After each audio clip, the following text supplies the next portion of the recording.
Hello everyone, welcome to target for IQ. Guys, आज का हमारा जो लेक्चर है that is based on a very important topic. As you can see on the screen our today's lecture is on preamble. Okay, तो guys preamble से ज़रूर question आएगा, ये आप मान के चलिए। और प्रियम्बल से आने वाले क्वेश्चंस को हम 100% एक्यूरेसी के साथ सॉल्व कर सकते हैं। ठीक है, तो चलिए आज का लेक्चर स्टार्ट करते हैं। And before solving questions, let us know some basic concepts, some basic informations about preamble. Okay, देखिए, पहली चीज़ तो जो आपको याद रखनी है वो ये है कि प्रियम्बल में अभी तक सिर्फ एक बार ही अमेंडमेंट हुआ है, that is 42nd amendment act 1976। Okay, तो अगर प्रियम्बल पे बेस्ड क्वेश्चन आता है और उसमें हमसे अमेंडमेंट के बारे में पूछा जाता है तो आप बिल्कुल याद रखिएगा कि 42nd अमेंडमेंट के अलावा दूसरा कोई अमेंडमेंट हुआ नहीं है, तो आंसर हमारा यही होगा। ठीक है, अच्छा 42nd अमेंडमेंट में क्या हुआ था? तो इसमें एक तो सेकुलर एंड सोशलिस्ट ये जो टर्म्स थे दे वर एडेड, और दूसरा यूनिटी ऑफ द नेशन की जगह unity and integrity of the Nations ये रखा गया था। ठीक है, मतलब पहले सिर्फ यूनिटी ऑफ द नेशंस था प्रियम्बल में, okay, but by 42nd amendment unity and integrity ये चीज़ ऐड कर दी गई थी। और एक इम्पॉर्टेंट फैक्ट है जो हमें याद रखना है कि ऑब्जेक्टिव क्या है प्रियम्बल का, that is justice, liberty, equality and fraternity. ये उद्देश्य है प्रस्तावना का, भारतीय संविधान की प्रस्तावना का। ओके, ठीक है। अमेंडमेंट जैसे मैंने आपको बताया 42nd अमेंडमेंट हुआ था, सिर्फ एक अमेंडमेंट। उसके अलावा एक क्वेश्चन जो बहुत वाइडली आता है दैट इज़ किस केस में ये कहा गया था कि प्रियम्बल इंडियन कॉन्स्टिट्यूशन का पार्ट है और किस केस में कहा गया था कि इंडियन कॉन्स्टिट्यूशन का पार्ट नहीं है।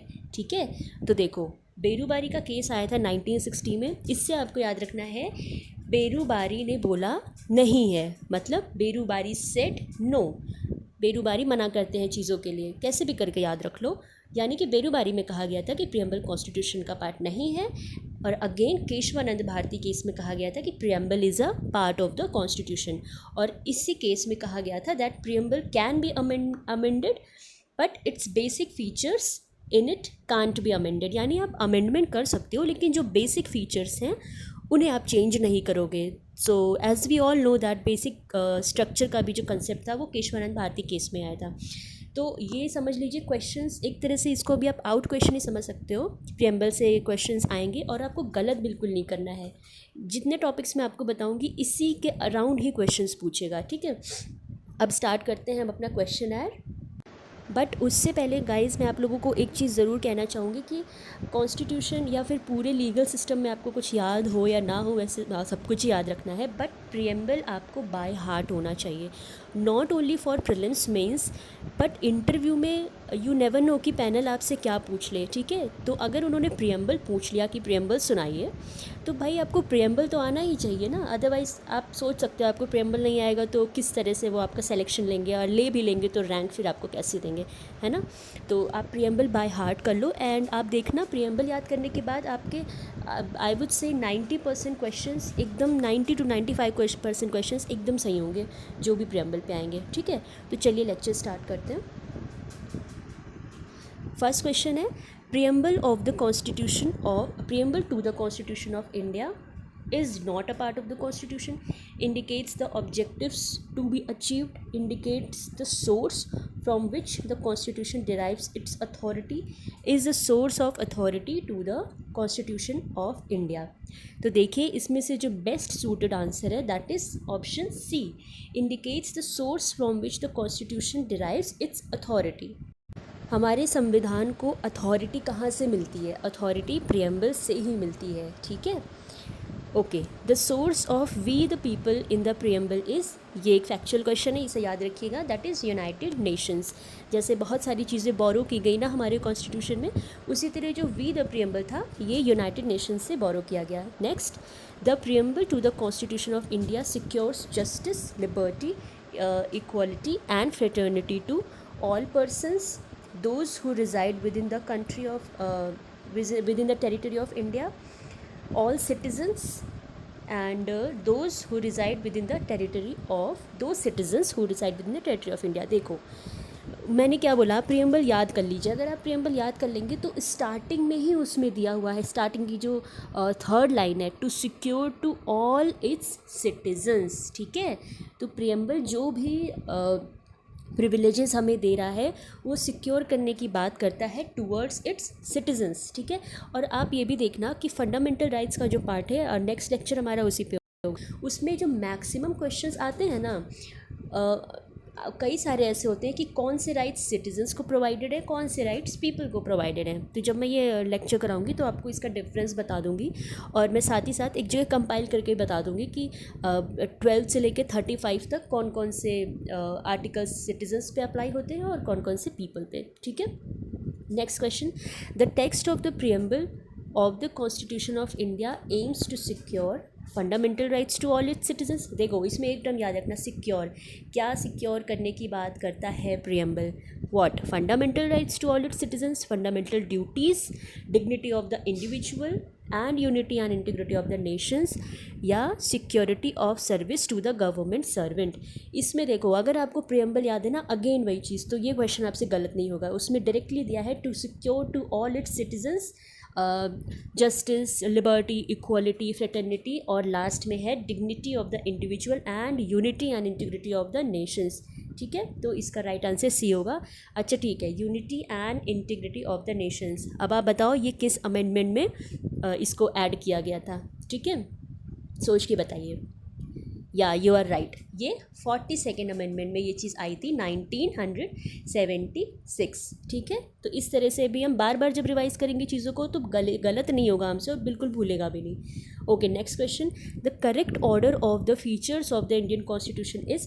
ये क्वेश्चन आप देख लीजिएगा, किसी भी स्टेट में बहुत ही वाइडली पूछते हैं, तो ये क्वेश्चन अगेन आपको प्रियम्बल याद है तो गलत नहीं करोगे। Sovereign, socialist, secular, democratic, Republic, आपसे करेक्ट ऑर्डर पूछ लेगा शब्दों को इधर उधर करके। जैसे इसमें क्या है, sovereign, secular, socialist, Republic, democratic, sovereign, democratic, secular, कुछ भी इतना पढ़ने की ज़रूरत ही नहीं है। प्रियम्बल याद है तो एक चीज़ याद कर लो, SSDR, ये चीज़ है। ठीक है, SSDR, ऑल राइट। और इसमें से सबसे पहला जो है वो है सॉवरेन, सोशलिस्ट एंड सेक्युलर, तो इसका करेक्ट आंसर होगा ए। आप कैसे भी करके ये सीक्वेंस याद कर लीजिएगा, ये क्वेश्चन ज़रूर आएगा, आप समझ लेना। Okay, next is a part of the preamble of the constitution reads as, we the people of India having solemnly resolved to constitute India into a sovereign, socialist, secular, democratic republic, certain words in the above part were inserted by। Amendment के बारे में पूछ रहा है ना। अब देखो आपको बाकी अमेंडमेंट्स देखने की ज़रूरत भी नहीं है, अगर आपको ये पता है कि कॉन्स्टिट्यूशन प्रियम्बल में सिर्फ एक बार ही अमेंडमेंट हुआ था, दैट इज़ 42nd अमेंडमेंट। तो बस कुछ भी दिया हो हमें क्या करना है, 42nd अमेंडमेंट है, यस, ऑप्शन डी 1976, यही हमारा करेक्ट आंसर होगा। ठीक है, next, the word socialism and secular were inserted in the preamble by the. Again वही क्वेश्चन, कौन सा अमेंडमेंट? 42nd amendment. देख रहे हैं ना कितना इजी है, बट अगर आप एक अच्छे स्ट्रैटेजी से इसको नहीं तैयार करोगे तो आप ज़रूर कंफ्यूज हो गए कि 42nd था या 44th था या क्या था। ठीक है, तो बिल्कुल भी दिमाग में रख लो, प्रियम्बल पे क्वेश्चन आया तो सिर्फ एक अमेंडमेंट है, 42nd। Okay, next question, which one of the following pairs is correctly matched? Republic, head of the state is hereditary monarch. Okay, hereditary monarch तो पता ही हम लोगों को कि नहीं होता। Sovereign, constitution rests on the people's will. Democratic, constitution does not recognise legal supremacy of another country. Secular, state is without any religion of its own. अब ये क्वेश्चन देखने में जितना सिंपल लग रहा है ये एक्चुअली उतना सिंपल है नहीं, and for the information of all of you मैं ये बता दूं कि ये क्वेश्चन सिविल सर्विसेज में भी पूछा गया था। ठीक है, अब देखो इसमें क्या है, आप अगर एलिमिनेशन मेथड से हम करें तो जो फर्स्ट ऑप्शन है Republic, head of the state is hereditary monarch, इसे हम कैंसिल कर देंगे कि ये आंसर तो ये ऑप्शन नहीं होगा। ठीक है, next is sovereign, constitution rests on the people's will. जब हम प्रियम्बल पढ़ते हैं तो उसमें ही हमें ये समझ में आ जाता है, इसके पहले की स्लाइड लेक्चर में भी ये चीज़ मैंने आपको बताई थी कि हमारी कंट्री में जो who is the sovereign? So people are sovereign. Constitution is not sovereign but लोग sovereign है. तो constitution rests on the people's will. ये ऑप्शन हमारा सही हो सकता है. थर्ड देखते हैं, democratic constitution does not recognise legal supremacy of another country. ये तो है ही नहीं डेमोक्रेसी का मतलब. ठीक है, डेमोक्रेसी का मतलब क्या होता है? It a form of a government which is elected by the people for the people and government of the people. कुल मिला के डेमोक्रेसी का मतलब यही है ना कि वो लोगों की सरकार है, गवर्नमेंट बाय द पीपल है. ठीक है, तो ये ऑप्शन भी नहीं होगा. अब हम कंफ्यूज किसके में होंगे? कंफ्यूज होंगे सेकुलर और सॉवरेन के बीच में. देखो सेकुलर जो है यहाँ पे लिखा है state is without any religion of its own. Yes, हम ये कह सकते हैं कि it is one of the feature of secular. But as we all know that secular is a vague term. तो ये करेक्ट डेफिनेशन ऑफ सेकुलर नहीं है. क्यों? क्योंकि सेकुलरिज्म मीन्स कि जो स्टेट है it does not owe any loyalty to any particular religion as such. ठीक है, स्टेट इररिलीजियस या एंटी रिलीजियस नहीं होगा. It will give equal freedom to all the religion. ठीक है, तो what is the best suited and appropriate answer here? इसमें तो वी कैन डिबेट कि सेकुलर ये सही भी है कि नहीं है. बट जब हम ऑप्शन बी देखेंगे that is sovereign constitution rest on the people's will, तो ये आंसर हमारा कहीं से भी डिबेटेबल नहीं है. सो हमें हमेशा बेस्ट सूटेड आंसर को ही टिक करना है. तो यहाँ पे इस वजह से हमारा करेक्ट ऑप्शन जो है दैट वुड बी बी. ठीक है, नेक्स्ट देखते हैं लीगल सॉवरेनिटी लाइज इन. देखो क्वेश्चन 43 और 44 को हम साथ में देखेंगे. लीगल सॉवरेनिटी लाइज इन, किस में लीगल सॉवरेनिटी लाई करती है एंड अल्टीमेट सॉवरेनिटी किस में लाई करती है. ये क्वेश्चन देखिए गलत नहीं करिएगा, मैं प्रीवियस लेक्चर में भी आपको बताई हूँ. और बच्चे 100% इसे गलत करते हैं if their concepts are not clear. देखो अल्टीमेट सॉवरेनिटी जो है वो तो लोगों में लाई करेगी. ये आप बाय हार्ट कर लो, याद कर लो. जो लीगल सॉवरेनिटी है वो कॉन्स्टिट्यूशन में लाई करेगी. अब पूछिए कैसे? ये कैसे हो रहा है? ये इस वजह से कि यहाँ पे लीगल सॉवरेनिटी की बात कर रहे हैं. मतलब हम कितने भी लॉज पढ़ते हैं, कितने भी एक्ट्स पढ़ते हैं, उसमें ये कहा जाता है ना दैट ये particular act should be in consonance with the constitution. मतलब कॉन्स्टिट्यूशन से इसे लीगैलिटी मिलनी चाहिए. ऑल राइट, तो जब हम लीगल पर्सपेक्टिव में देखेंगे ना कि हु इज़ द थिंग जिसके टुवर्ड्स हम देख रहे हैं when it's come to any legal question, तो that thing is constitution not the people. ठीक है, बट जब अल्टीमेट सोवरेनिटी की बात होगी तो अल्टीमेट सोवरेन इज़ पीपल. ठीक है, थोड़ा सा इसको आप क्लियर करके चलिएगा वरना इसमें आंसर गलत होने के पूरे चांसेस रहते हैं. Okay, next question. In Tinsukia electricity company versus state of Assam, the supreme court pointed out that the term socialist used in the preamble to the constitution of India means a state. देखो ये एक factual question, इसे आप याद रखना पड़ेगा कि Tinsukia case में क्या कहा गया था. इसका डायरेक्ट आंसर मैं आपको बता देती हूँ. इसका आंसर है डी. ओके, एक बार देख लेते हैं. In Tinsukia Electricity Company versus the State of Assam, the Supreme Court pointed out that the term socialist used in the preamble to the Constitution of India means a state whose basic policy is to prohibit concentration of wealth and distribute equitably to the natural resources. तो आप इसको याद ही करना, दूसरा कोई तरीका नहीं है. नेक्स्ट देखते हैं.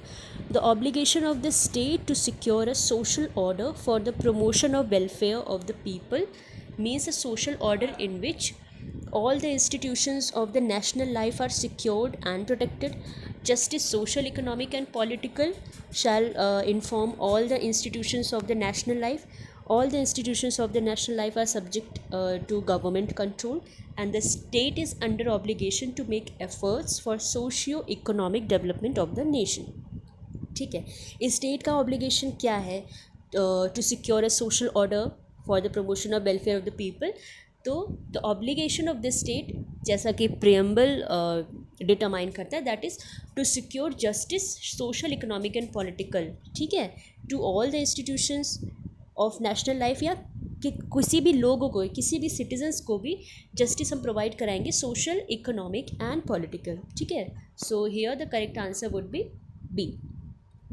Next is, it has been observed by the Supreme Court of India that the word socialist in the preamble enables the court to lean more and more in favor of nationalization and state ownership. ये एक बहुत important question है, इसे आप ऐसे याद रख सकते हो, ये एक्सेल वियर इसका आंसर होगा। एक्सेल वियर के क्वेश्चन में नेशनलाइजेशन एंड स्टेट ओनरशिप की बात की गई थी, ठीक है, और सोशलिज्म पे बेस्ड था इसका जजमेंट। ऑलराइट, तो इस वजह से इस तरह से आप इसको याद रखिएगा। ये सब देखिए फैक्चुअल क्वेश्चंस हैं, इसमें कुछ भी ऐसा नहीं है कि आप ट्रिक से याद करो या कैसे भी करके, तो इसे आप याद रखिएगा guys.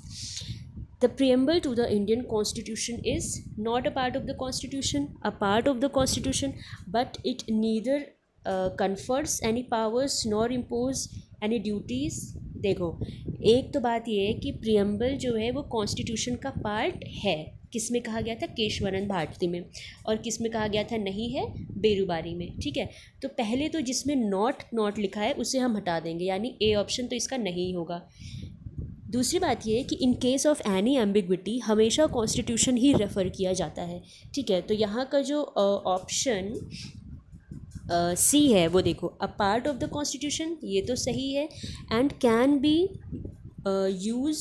Of use in interpreting other provisions of the constitution in case of ambiguity, ठीक है। तो this would be the best suited answer here. Okay, preamble is part of the constitution, ये किस में हेल्ड किया गया था? तो एज़ वी ऑल नो, अगर येस की बात है कि हाँ पार्ट था, तो वो केशवानंद भारती केस था, बेरुबारी नहीं था। इसको गलत नहीं करना बिल्कुल भी। Next is, preamble of our constitution is of extreme importance and the constitution should be read and interpreted in the light of the grand and noble vision. देखो, ये जस्टिस सीकरी की लाइन्स हैं और इनको केशवानंद भारती में कहा गया था, तो आप 2-3 बार इसे पढ़ लीजिएगा तो ये याद हो जाएगा आपको। How many times has the preamble of the constitution of India been amended so far? तो मैं पहले बता चुकी हूँ, बिल्कुल भी इसमें कन्फ्यूज़न नहीं रहना है। ये याद रखना कि प्रियम्बल सिर्फ एक बार ही अमेंडेड हुआ है, that to 42nd amendment of 1976, जिसको हम मिनी कॉन्स्टिट्यूशन भी कहते हैं, ठीक है। तो ये रहे प्रियम्बल पे हमारे जितने भी पॉसिबल क्वेश्चंस थे, ये थे सारे। और आप इसको 2-3 बार वीडियो अगर देख लेंगे तो ये मान के चलिए कि प्रियम्बल पे जो भी क्वेश्चन आएगा इससे अलग भी आएगा ना, तो भी आप गलत नहीं करोगे, ठीक है। So that is all for today's video and guys, ठीक है, अब हम कल मिलते हैं with a new topic and thank you for watching target for IQ।